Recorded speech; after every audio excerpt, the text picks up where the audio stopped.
All right. Good morning, everyone. It is April 4th, 2025, and your first quarter of the year is gone.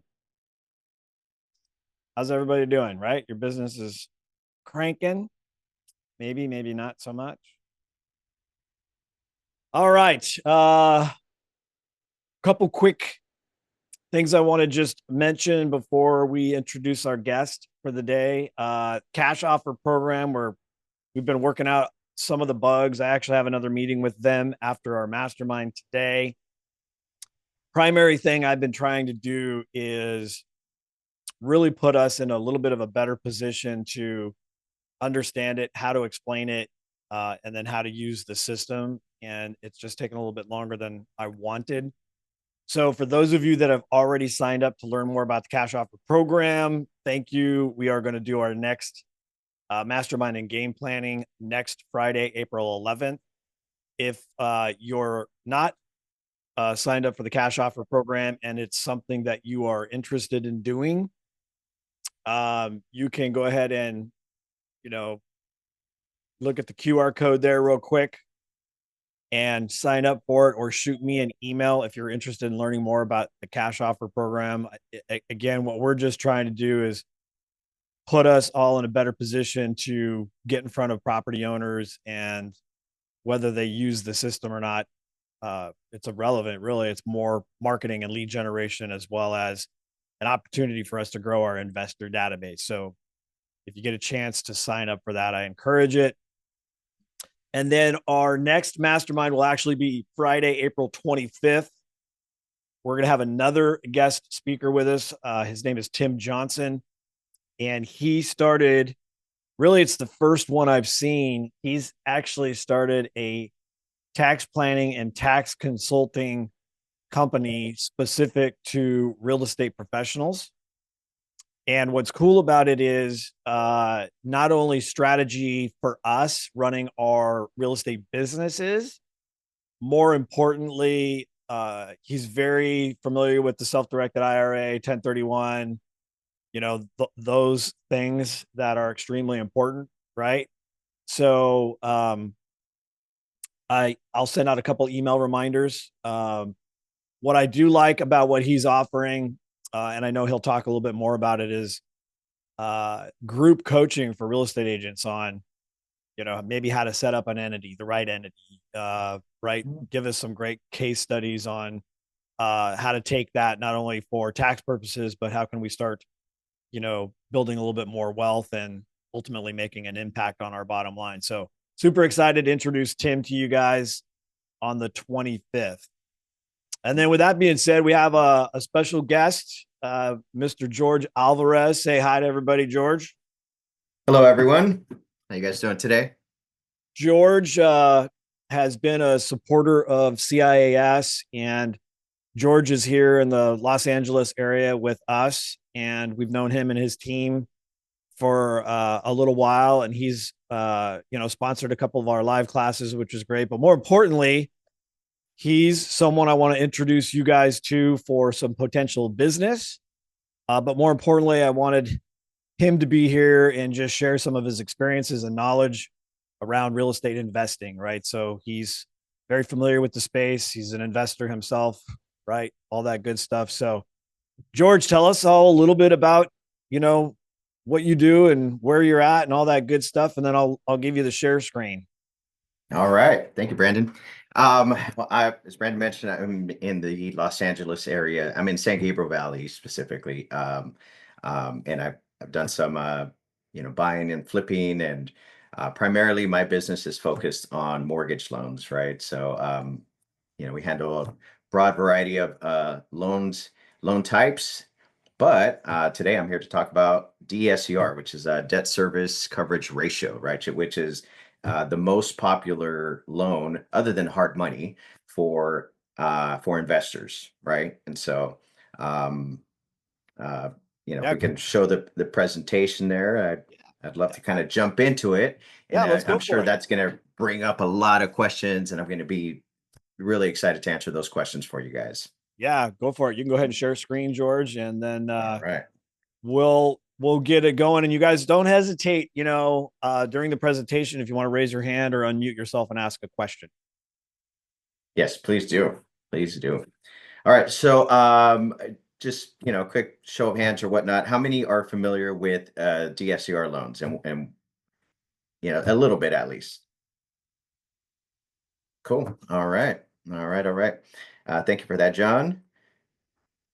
Okay, so now, so for those that don't know, debt service coverage ratio is loan is just something, it's a loan type where we do not have to show any sort of income or it doesn't matter what your credit looks like, right? Obviously, the rate impacts the credit score. The credit score impacts the rate rather, but if you could have a really bad credit score and still be able to qualify for these type of loans, right? So it's really neat. Some of the key benefits, right? As mentioned, no docs required. It's based solely on the rental income, making the process a lot easier and faster, right? So, for example, you buy a property, and we'll go over these examples in a bit, but you buy a property, and as long as the mortgage payment matches or the rent matches the mortgage payment, you are going to get the best interest rate on that. We also have no ratio type DSCR, which we will get into in just a bit. All right. No points up front. So, and here's the beautiful part of this, right? And here's what I'm going to cover. And I think for those of you that are familiar with DSCR loans, I think you're going to be excited about this. Financing the points, right? Because imagine, so now you can get money from the seller to buy the points down, right? One would say, but what if you were able to finance the points, get a price reduction, or use that money for closing costs, right?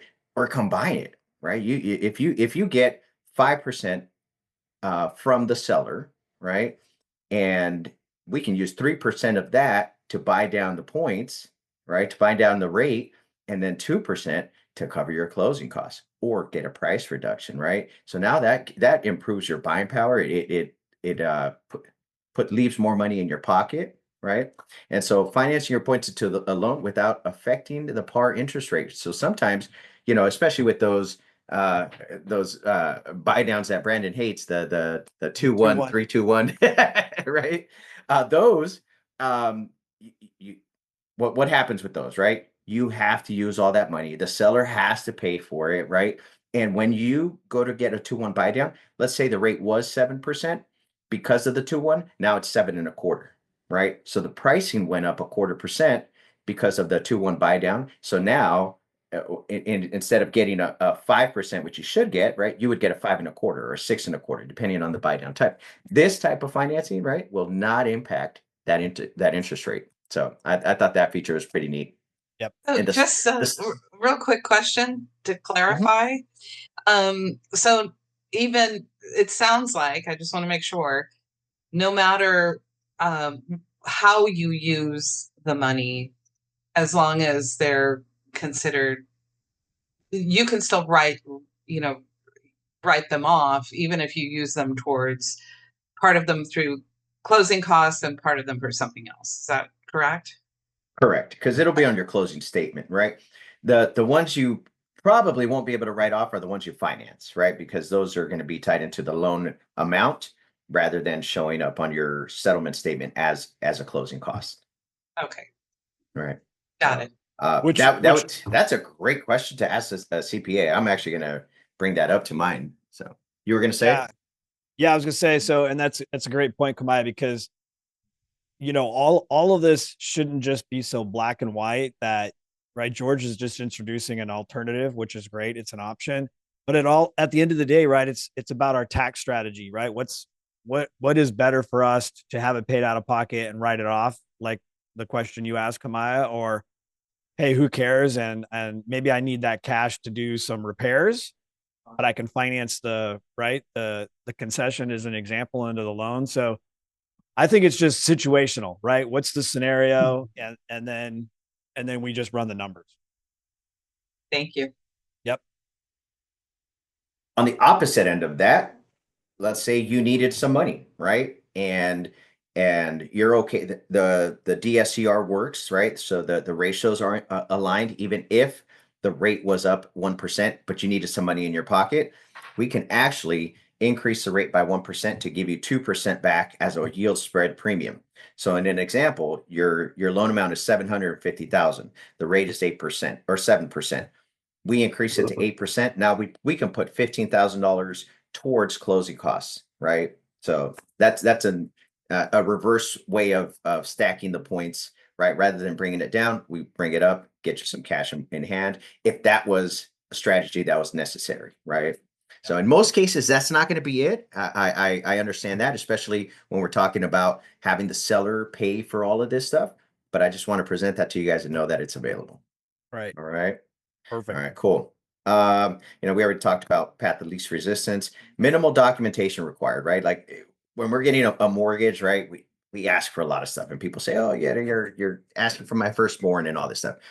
This here, all we're going to ask for, we're not even going to ask for rental agreements unless we need them, right? So another key benefit here is going to be that if your rental agreement is higher than what the 1007 says, which is the 1007 is the rental summary on the appraisal, if we can go with the higher of the two. So let's say the rental agreement says that the rents are 5,000, the 1007 says $4,300, right? We can say, oh, we're going to use the rental agreement. Let's flip that. 1007 says it's 5, rental agreement says 43. We can use the 1007, right? So we don't have to worry about which one should we present, because I don't want to shoot myself in the foot, right? Okay, we get them both, present them both, whichever's higher, that's the one we go with. So George, so in the context of the same thing, so what if the property is actually vacant and you don't, right, have a $5,000 a month rental agreement? So we're gonna lean on what the appraised rent is, right, in that scenario. Correct. We lean on what the appraisal says, or we get a renter in there. Okay. Yeah. Understood. Right. Yep. Yeah. And another question, I think you alluded to it earlier, but just to make sure. So they qualify you based on the rental income, obviously, but it has to be the same or more than the mortgage, but it can't be the same. So they don't require it to be a little bit higher. No, I think Yeah. So that's a great question. Go ahead, Brandon. I'll answer after. no, go for it. Yep. All right. So it does not need to be at the same, right? So let's say mortgage payment is 5,000, rent's 5,000, right? At that point, you are at a 1.0 DSCR, right? So that means the rents match exactly. So you're at 1.0. Starting at 1.0 plus, you are going to receive premium pricing. So the rates are going to be better. In that example you're saying, let's say the rents are 55 and your mortgage payment is 5,000, your rate is going to be better now than if it was 5,000 to 5,000. If it was a 1-to-1 ratio, right? If the ratios are a little better, the rents are higher than the mortgage, your rate improves. On the opposite end of the spectrum, your mortgage payment is 5,000, your rents are 4,000. Now you're below the DSCR. You can still get the loan, but the rate probably will be 1% higher, right? But if it makes sense financially, right? If the cash flow is still there, or it's just a means to get into the property and then figure that part out later, right? Then you could still get the loan. It does not need to match 1-to-1. But that at 1-to-1, you're going to receive the better interest rates. So something else that gets brought up, George, and just to clarify, on the DSCR loan specifically, the lender is qualifying the property and the property's ability to make money, right? That's kind of the primary goal. So to add to what you're saying, so something we teach in the CIAS is, we try and shoot for like a 1.2 DSR, right? So we know that the property is making 20% more than it's costing. That's always a goal, right? We always want positive cash flow. So what I want everyone to understand, what George is saying is it's still situational, even though we want the property to cash flow as far as the number and the DSR goes. It's still, don't worry too much about it. Just bring it to George and go, here's the scenario. What options do I have with this investor? Right? That's that's one of the goals we have here with this relationship with George, is to say, hey, maybe it's not matching. What does that actually look like? So, you know, am I on the right track, George? 100%, 100%. These are all going to be situational, right? So I'm happy to run through scenarios with you. You guys can email me, say, here's something I have. You can call me, and then, I'll get something to you. I also have a team, so it's not like, it would only be me. So if you guys have questions, there's 8 of us here that would be able to answer your questions, and I could always, I'll make myself available for you guys, right? But if I'm ever out of town or anything like that, there are people here that can answer those questions as well. George, I have a quick question. Yes.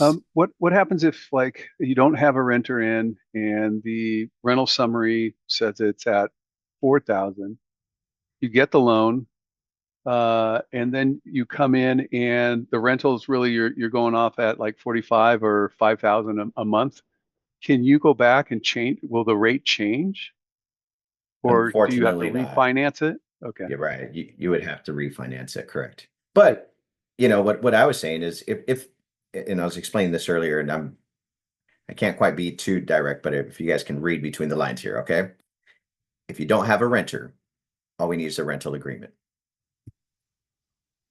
And so Okay. also what I heard is, then if I think that was the bottom line of that question. So if you are doing better, it's not a 1-to-1 ratio, it's like a 1.2, then your rate is also better. As that ratio gets better, your interest rate. Okay. Absolutely. Yeah, correct. there's less risk to the investor if it's got positive cash flow compared to negative cash flow. But Kamaya, Yes. right, we also have clients who are making good income other places. And so maybe they're okay with the investment property costing them $500 or $800 a month out of their own pocket. Yeah, they can absorb it somehow. Yeah. That's perfect. You got it. Yeah. Yeah, absolutely. All right. Great questions, guys. Anything else on this slide here? Nope. Okay. Fantastic. All right. So we talked about, we kind of skipped ahead, but less than 1-to-1 allowed, right? So there are also no ratio.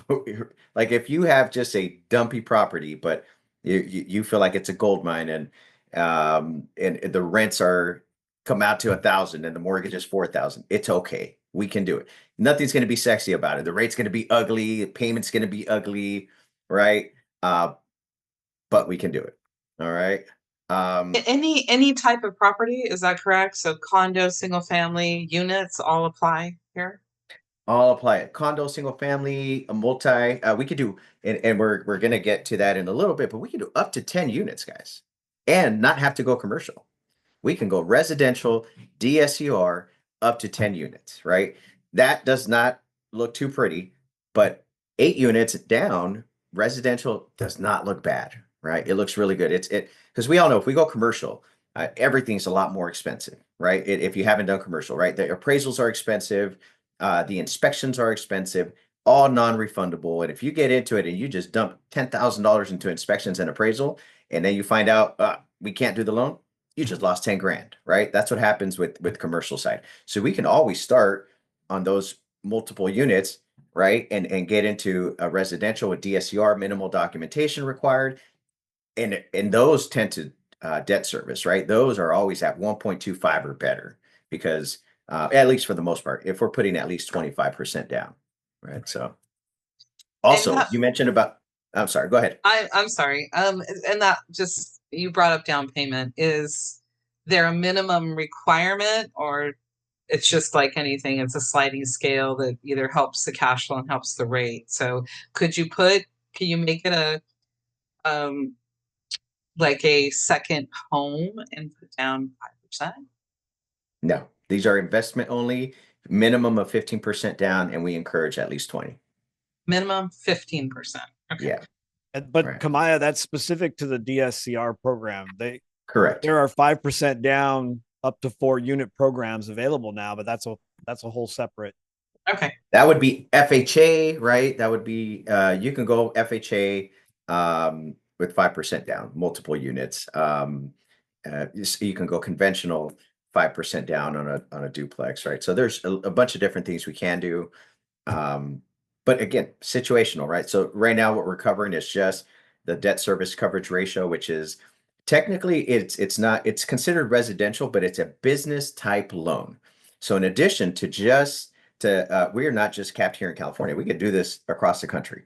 I will not touch New York, okay, and Nevada we can't do, and Texas is pain in the ass. So if you guys are thinking in those areas, like I'm gonna tap out, guys, because I'll refer you to somebody there. It's just not fun, and then I don't look like I'm not good at my job, and it's just So, but we're doing a lot in Tennessee right now, like a lot of these loans, right? That's a pretty hot pocket. It's interesting. Um, as far as business or property types, some people like doing Airbnbs and Verbos and stuff like that, right?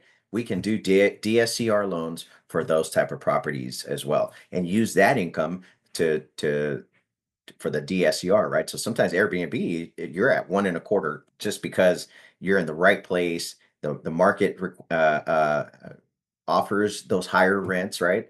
So we can use Airbnbs and Verbals as well. How about for a Right. casita?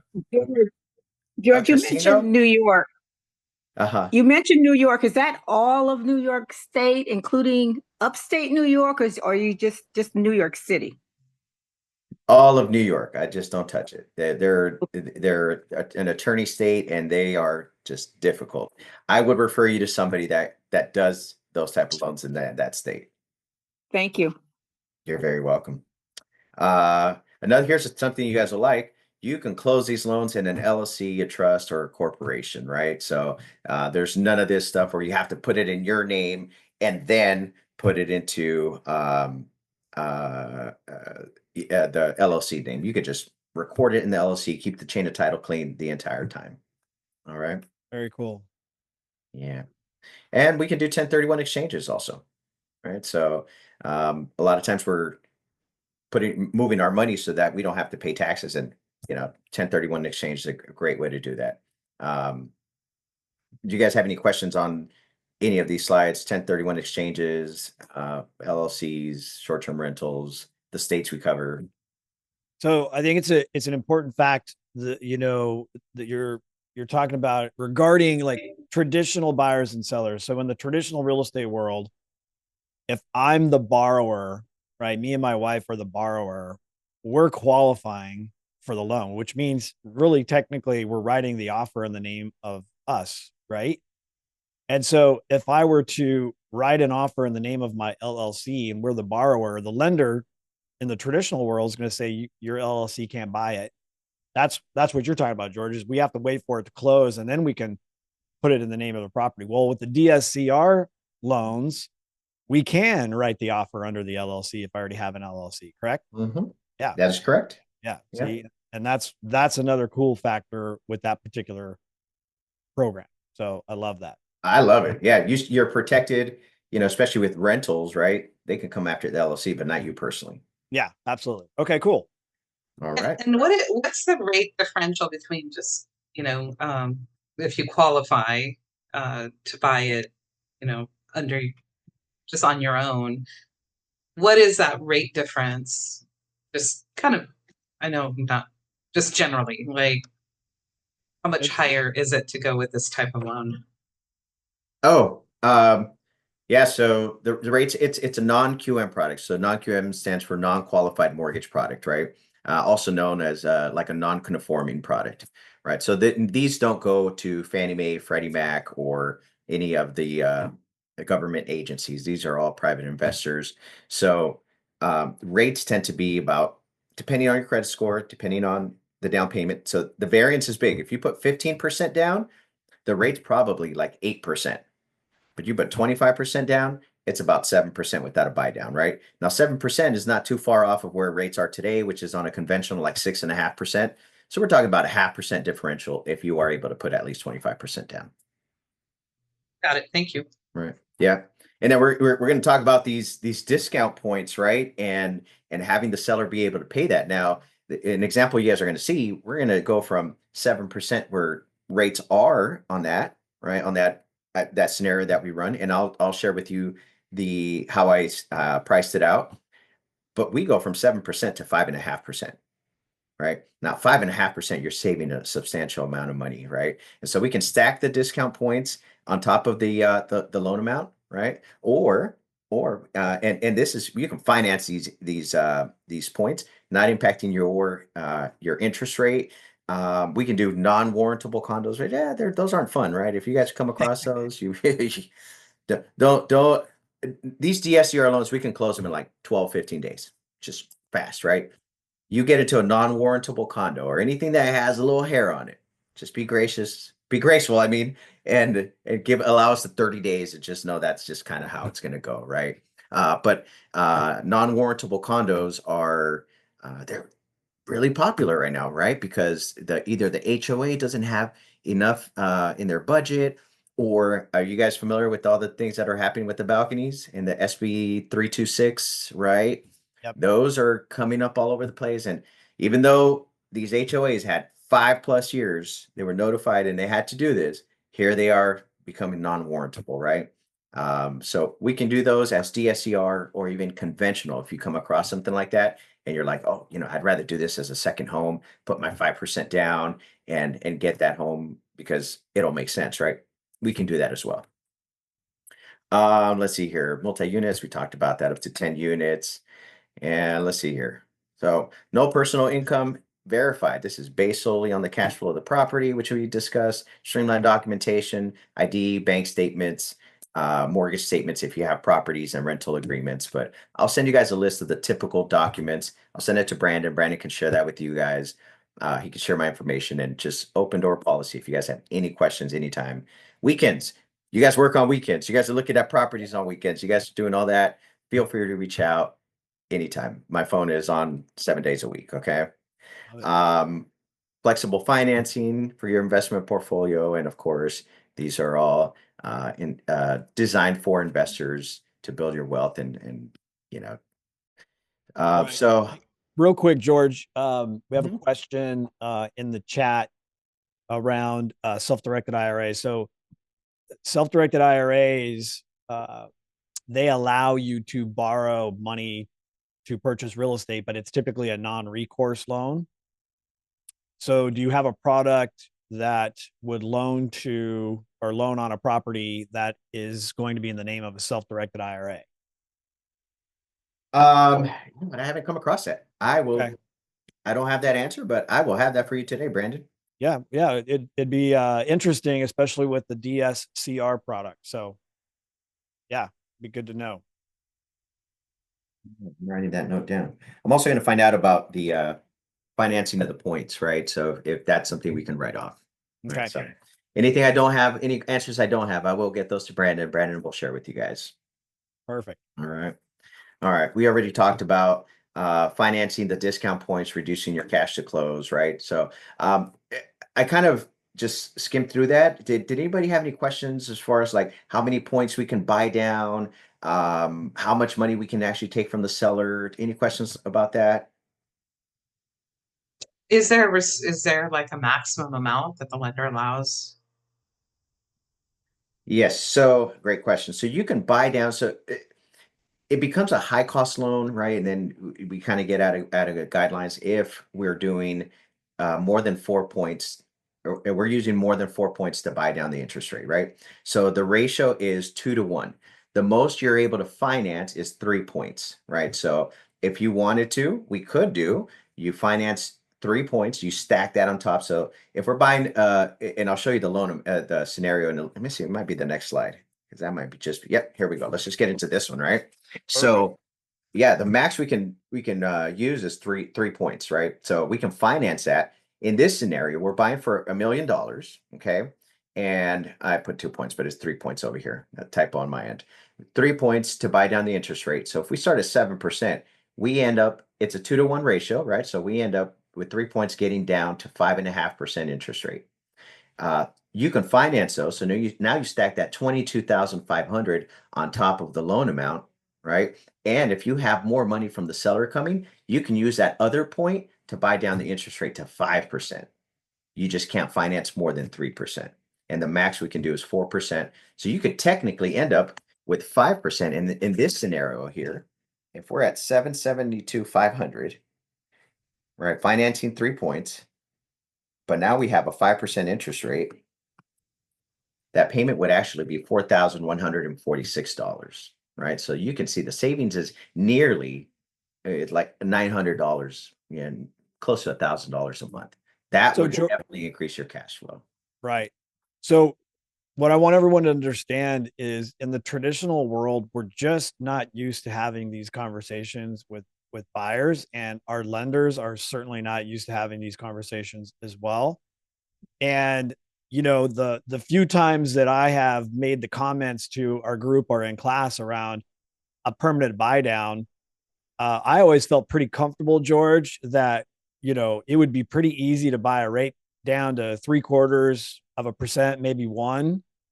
And really what you're demonstrating here is so powerful, because if I'm buying a property that I intend to hold and cash flow it, the lower the rate, obviously the more cash flow I get, but the impact throughout time is huge, right? And another point that's driving me crazy, and I'm sure everyone on this call would agree, for how many months have we been hearing rates are going to go to 5%? Like, I'm so sick. If I hear another lender say rates are going to go down, like, I don't even want to hear it. Right. So, but the point is, we've also heard a lot of lenders say, well, when rates go down, you just refinance it. And what I want everyone to understand is we're trying to like not predict the future. And if you've got an opportunity on a deal to get financing and be as creative with what George is describing here, to just get a permanent done, it's done, and you don't have to worry about it. And for whatever reason, if rates go down, that's another conversation. Like, this is really powerful, George. And I want to just make sure everybody's Yeah. Thank you for that. So that's so funny you say that, Brandon, right? Because we have been saying rates are going to get back down to 5%, I think, for like 2 years. Right? Yeah, at least, right? So now imagine you save $1,000 a month for 2 years, right? That is, what's that, $48,000, right? Or no, 24,000, sorry. $24,000 that you save, right? And you had the seller pay for that. That's the strong point of it, right? You have cash flow, right? So rather every 10,000 that you reduce in price, if you say, "Oh, I'd rather take the price reduction, give me those 22,500 and I'll reduce the price." Guess what that equals? That equals like $130 a month. Or if you take that 22,500 and use it to buy down the rate, that equals $900 a month, right? Right. Yeah. That's just crazy to me. At the end of the day, it's just like, what the heck, right? Yeah. So would you mind, like, why do you think most lenders don't even bring it up? Is it just because they don't know how it works, or in the conforming space, it's a little bit more difficult and challenging to do? Like, what's your opinion on that? I think a lot of lenders just don't know how to pivot. That's Okay. the bottom line, right? They're stuck in this funnel of this is what we know how to do, and that's it. Guess what? Business slowed down, right, in 23 and 24. We're down to like 93,000 loan officers in California, right? There's the numbers are way down. But if we don't pivot to business type, right, Right. we're not gonna stay in business. So I'll tell you, 60% of my business in 23 and 24 was non-QM stuff. So bank statement stuff, DSCR, profit and loss, right? Stated income, foreign nationals, right? If we're not doing those things, I would have been like, oh man, I had a rough year. But guess You what? would have had to get your real estate license. Well, I have it, right? But I because I need to have it. But I'll tell you what, guys, God bless you guys. I do not like your side of the business. Yeah. I Yeah. don't like it, right? But I'll tell you what, I did not have a bad year last year. Yeah. I didn't have a bad year the year before because we have to pivot with the times. We're going to have a refi boom coming up. It's kind of starting right now, right? With the 10-year treasury where it's at. And I'm happy to share that if you guys want to see that. The refi boom is coming. And even it may not be the entire year, but guess what? The next 2 weeks, we're probably going to stack up 20 loans, right? So I'm going to focus on that. But that doesn't mean I stay stuck there. and it doesn't mean that I don't do these things. I still watch. I still go to trainings because we get information on new loan products, new loan types, things we can do, right? Think guidelines change all the time. So, at any time, you guys may have something. Hey, George, I heard of this. I saw this on social media. Reach out. I will let you know if that is how true it is. Because sometimes, you'll see stuff on social media and like FHA offering no payments for 12 months. Like, Yeah. what are we talking about, right? So, Sure. somebody's making that payment somewhere. Somewhere there's something like that. You just can't make more than $72,000 a year. Oh, okay. But can you buy a house in California? So things like that. So So let me go ahead. I think a lot of lenders aren't using it because they just don't know how to get out of their own way, right? They just don't expand their vision. But these products are great, and I encourage you guys to take advantage of this stuff, right? All They're right. Yeah, business. no, totally appreciate that. So a couple questions, if you don't mind, George. On that same point, would you mind sharing with everyone the reality, especially if you're working with a traditional lender, that most traditional lenders, if I remember this correctly, if not all of them, have the ability. The buyer has the ability, the lender has the ability, the seller has. Everybody has an ability to buy a rate down. Isn't that correct? That is correct. Right. So what I want everybody to understand is if you can just kind of visualize 7% 30-year fixed all the way down to 6%. All of those rates are available. It's just at a cost. And we're not used to seeing that, right? And that's what I think George is trying to say. And what I've been saying about traditional lenders is the biggest challenge is they qualify your borrower. They're having that conversation with the borrower and you're not in the loop. And your borrower comes back and says, well, this is what the lender says I can afford and what I can do. And then there's no more creative conversation after that. And that's a challenge for a lot of us, right? So I wanted to just make that point. The other question I have for you, George, is there are a ton of scenarios for our agents who are looking at properties, in particular rental properties, right, for cash flow. And especially here in California, where a property owner wants to sell their duplex. They've owned it for 20 years. In addition to maybe some deferred maintenance, they've got two tenants that have been in there for 10 years and they're not paying market rent. So what's the best way for us, to approach, a scenario where, because what we usually do, George, is say, here's the actual value of the property based on its current expenses and income. And then here's what its potential is, right? Because there's a couple factors as soon as that property sells, which is the two things that are most likely going to increase the operating expense is the new property tax rate and the new insurance, right? So how does a lender or an underwriter look at a DSCR loan in that scenario? Or how should we be? I'm not sure I'm understanding the question. I'm sorry. So I've got a property that's a duplex and the tenants aren't paying market rent. The expenses are obviously going to be lower than when the next buyer buys it. And because of all of that, it actually changes the value of the property, right? So if it was market rent, depending on the cap rate and certain things, right, that property could potentially be worth more, right? So my question is if we've got a property where there's this scenario where a buyer has the opportunity to buy it, they want to get a DSCR loan, but the rents are low. The rents are low, yeah. Yeah. And now we've got higher taxes, higher insurance. And so, yeah. So this is when we just use the 1007 from the appraisal, right? Okay. Which is the rental survey. So the rental survey will show market rents. That's going to be higher than the actual rental agreement. And we use that instead. Love it. So you don't concern yourself as to whether, like, it's prime example of that is like if it's in a rent control area, like, if they're getting $1,000 rent, but the actual rent is $3,000, but you actually really can't get there.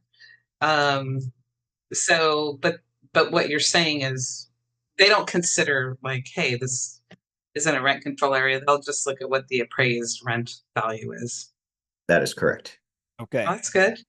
Yeah. No, it is. Yeah, It is yeah. great. We'll use the higher of the two. Yeah. Yeah. Risky, but good. All right. So then how does Section 8 influence any of this? Section 8 actually is um they love underwriters love Section 8 because it's guaranteed money. They Yeah. love it. That's true. Yeah. Yeah. Okay. Yeah. So Okay. no negative impact there. Yeah. Okay. I just wanted everybody to hear it from the horse's mouth. So that's good. That's right. Okay. And what other questions do you guys have for George? Because there's, if you want to just maybe rattle off a couple other non-QM products that you have available other than the DSCR, I think that would be helpful. Absolutely. One of my favorites is the bank statement loan, right? So we have self-employed borrowers. They write off tons of shit, right? They're just not for obvious reasons, right? So their deposits could be $50,000 a month, and they could pay things off, and they end up with 10,000s, right? So $40,000 in going towards material and expenses and whatnot. We don't care about that. We just look at the 50,000 in deposits, right? Depending on the business type, we subtract 10, 15, 20% for business expenses. So in this scenario, let's just say it's 20%. He has $50,000 in deposits per month, he or she, and the 20% expenses. Now we're looking at $40,000 per month to qualify, right? And those business owners are so excited because they don't care that the interest rate is not going to be 6.5%. They're just super excited that it's 7.375. They can get the property, right? So that's a really good one. You have self-employed people that commingle funds, personal and business. They're just not organized. We do a profit and loss loan type. So we just draw up a P&L. Here's the crazy part, right? Does not need to be certified by the CPA. It just needs to be, it could be from the buyer themselves. Here's my P&L. As long as the bank statements don't look all crazy, where like you really only have $2,000 a month in deposits, and you're saying you're making 25 grand a month. As long as that's not the case, if they sort of match up, good to go there. Right. And if you have a buyer that's just, hey, I just don't have any of that stuff. I'm not organized at all, but I have 30% down. We could go stated income, and guess what? Those rates are so nice. 6.375. It is a 5-year ARM, or 7-year ARM would be like 6 3/4, but they're able to buy, right? So we have those type of loans. If you have foreign nationals that don't have any credit, they have no money here, it's just being gifted. If they have 35% down, we could do those loans as well. So those really are the most popular non-QM products, right? And of course, we have all the other good stuff. Yeah. Right? Yeah. My cousin Vinny, he'll loan you money. Hey, quick question on the first scenario, which obviously applies to real estate agents. You said they take a percentage as expenses. So do you know what that percentage is? 10%, 20%, A, and then B, are they looking at a monthly? Like, so as you can make a lot of money in the year, but certainly in months you may have nothing. So do they look at the whole year, or are they actually looking at a monthly income it's flow? averaged out for the whole year. So I just had an incident where a guy, October, November, and December is where he deposited like 220K. The rest of the year was terrible, but we took that. So it was like a total of 245 divided by 12, and that was his income.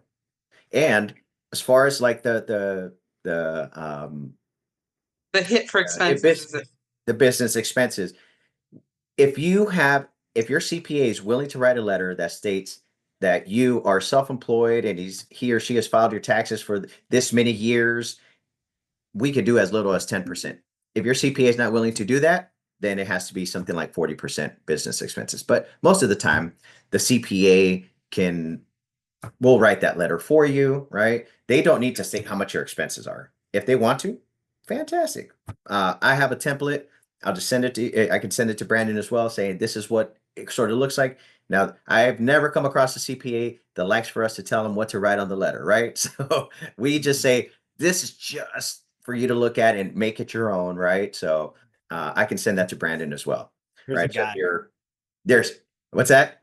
I said, here's a guide for you to follow. Here's a guide. Exactly. Yeah. One more question on the DSCR side of things. It kind of ties into what Kamaya was asking, and that is there a rule of thumb? So regardless of what the property expenses are, is there just a percentage rule of thumb the lender's always going to use? 20%, 25%, 30%, and they don't really care what the actual expenses are to qualify? Yeah, so rule of thumb, without any letter from the CPA, it's 40% business expenses. But we on average, our business expenses are about 10%, right? Because we want to maximize the income. Got Yeah, it. so Okay. yeah, that's a great question. I forgot to mention one thing, guys. You ever have those, you come across somebody that is a renter, but they want to purchase an investment property, right? We can do DSCR for a first-time investor that does not own a property. That is also something that in the past, you've had to own a home before you could purchase an investment property, because they're not going to believe that you're buying an investment property if you don't own it. What they're saying, what they think is, the underwriters, you're just trying to pull a fast one and qualify for something with no documentation, right? Yeah. But guess what? Now we can do them. So they've gotten a little looser with those things. So let's take advantage while they are a little loose with it. Very cool. Yeah. All right. So hopefully you guys wrote down George's information from the screen. I'll send an email out to everyone as well. If you want to reach out, introduce yourself, talk to him. He's got people on his team, so maybe you might not speak to him directly, but you're going to be speaking with him on his team. And then real quick, since we have a couple minutes, I want to introduce something to you guys that really was inspired from John Mora here on our call. He's an agent that I've become friends with, and we coach and complain about things frequently and all that good stuff. And so if you take the buy and hold calculator, right, I've been talking about the ability for us to buy down rates. Well, we just streamlined it. And I actually sent this to George last week, and he had a chance to play with it. And I just wanted to point a couple things out on this, which is pretty cool. So this will be a worksheet. You can throw some numbers around. Obviously, you need the guidance from your lender. What it really looks like, it's going to be editable. I'm just going to show you at the bottom real quick. You're just going to put in your information. What it says is in order for the borrower to achieve the same monthly payment as the proposed monthly payment price, I'm going to show you what this numbers looks like. That this really, at the end of the day, is just for demonstration purposes. But here's what's really cool about this is if you put in the asking price right here, 800,000, you put in the down payment percentage, 20%, it'll automatically calculate the loan amount. And if George said right now the current rate is 6.6%, this is the monthly payment. And you say, hey, George, what would it cost to buy the rate down? And I'm just using this as an example. So if George said it's going to cost 4% or 4 points to buy the rate down to get it to 5.7, it's going to calculate the new payment, the savings in the payment. But this is where I want us to go, because we're talking to property owners who have properties that are overpriced, right? And it's the same in the investment space. Now I can say, Kamaya, you as a seller have a couple choices. You could offer 25 grand to make this property make sense to the buyer, or you could reduce the price of the house 73 grand. What would you rather do? And this is a great contrast tool, because I've been doing this long enough where I do it. For me, I know most property sellers don't want to lower their price 73 grand. Would you guys agree with that? So this is actually showing the property owner what they could do to make their property more attractive to the next buyer. And this is what it's going to save them. And then more importantly for the buyer, being able to buy the rate down over the life of the loan, they save 134 grand. So how freaking cool is that? Can I get an amen? Come on. That's awesome. Amen. All right. That's really, awesome. really awesome. And what a contrast to the seller. real Oh, nice. you want to drop at 72, or you want to just pay us 25? It's up Yeah. to you. Yeah, John? So I like to just add some stuff. I did some research last week just on I don't do single family homes. It's just that's what I researched on. Out of 60 homes in the city of Castro Valley, nobody was offering seller buy down points as an option.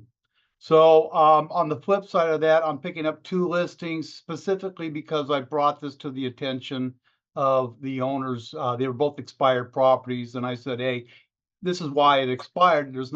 It's just out of reach, but instead of dropping your price, because nobody wants to drop their pants, I says, let's talk about giving up some money for the loans. And both people, I didn't have this right then. I tried to explain it and they finally got it. So that what tipped the scales for me for on 2 listings. Both, one's going to be 1.1 million and the other one's 1.5, somewhere around there. So Nice. Congrats. I'm going to jump up and down when we get off of here, because this spreadsheet is a game changer for me. And I think people should start talking to their potential seller leads about coughing up some money to buy down the buyer's points, because everything that I have that I hear negative is the interest rates are too damn high. Even though when I bought my first house, it was 16% interest. Okay. Everybody's That's how complaining. old you are. Everybody's complaining about interest rates being so damn high. This changes the whole conversation. So I'm giving 2 thumbs up. Yeah, absolutely. So That's let me add awesome. a couple things. I appreciate that, John. This is about permanent rate buy down. This has nothing to do with a 2-1 or a 3-1 buy down. I think that's probably the worst thing you could offer any of your buyers, just FYI. So this is permanent. This is what we're talking about. But the other thing that John was mentioning, which is hard for us as real estate agents to do sometimes, is we're having the conversation without having any legit numbers. And this worksheet's going to be able to give you those numbers to show that contrast to the property owner. Would you rather reduce the price or would you rather offer this? And it's almost typically, across the board, it's on average, it's a 4-to-1 ratio. So keep that in mind, right? And I just think this can eliminate a lot of the interest rate objections that a lot of people have. And I think this will help property owners not have to worry about reducing their price too much. John? This is amazing. Yeah. It also, it not only reduces the mortgage payments, but it increases the cash flow by the same amount. Right. Yep. George? I want you guys to write this down and just, so in this scenario, remember it's a 1% to 2-point ratio. So in this scenario, if we have 4 points to buy down, we're actually getting that interest rate down to 4.6. So the savings would be even greater. That's what I was actually going to ask for clarification, which you said start with the amount of points it takes to buy down the interest rate. Can you start with the interest rate and work it the other way, or you have to know the points, right? It sounds like that might be a different ratio per lender. No, I think, listen, here's how I would do this. I would shoot George an email and I would say, here's the purchase price. My buyer wants X amount % down.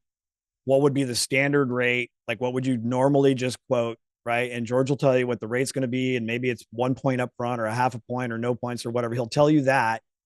And then he'll give you a really good snapshot of, at least an easy scenario, Kamaya, where 4 points can buy the rate down to X, or he might tell you the dollar amount or whatever it is. And then you're just going to plug that in here. Okay. So you start with the percentage, what it would cost to buy it down. Yeah, that's the best way, I think, to use this worksheet, because, that's what John said earlier. Most of the people we're talking to, what's top of mind is interest rate, right? And what's really cool is you're being able to demonstrate that 6.6, like you see on the screen, and then you're able to create that contrast and go, wow, right? What would you rather do? And think about it from a negotiating perspective. Like, so we tried this last month. So Kamaya, since if you're the listing agent, I would love to hear how you would respond to this. So your property's listed and Brandon submits 2 offers on your property from the same buyer. One is with a $75,000 price reduction and the other is with a $20,000 concession. What would you do if you were the listing agent and you got that? Well, seems like a no-brainer, but this would obviously help. Right. Show exactly what that means. Like, this is going to save you money. Yeah. But I gave you and the seller a choice, right? Yeah. So that's, to me, how creative you can get with this. So when you put in 4% on this worksheet, there's something built in, a ratio built in that changes the rate, or that both those numbers have to come from your lender, from George? Well, I would prefer that you get actual numbers from the lender, right? Because I don't want you to say that it's going to be 4 points when it's actually 5 points to buy down, or vice Okay, versa. so there's no math built in here. It's just you're Yeah. asking what the rate is and then what the new proposed rate is. The Yeah. math is to figure out the monthly payment and the So differential between the reduction versus the buy down. That's where the math is. and George can answer this, but historically, Kamaya, for every 0.25% of rate drop, it's 1% of buy down. Okay. So like 4 points, you might be that 1% drop range. Does that sound about right, Yeah. George? So historically, yes, but I thought you just said DSE 2 to 1. Yeah, Right that's now. what I was. That's where I was going. So historically, yes, but things have loosened up so much in this DS. It's so popular, guys, that right now it's a 1% to 2 point ratio. So we can split that in half, right? So historically, rates have been in the nines, and right now we're in the sevens with DSCR. You know, so there's just a lot of traction going on with these.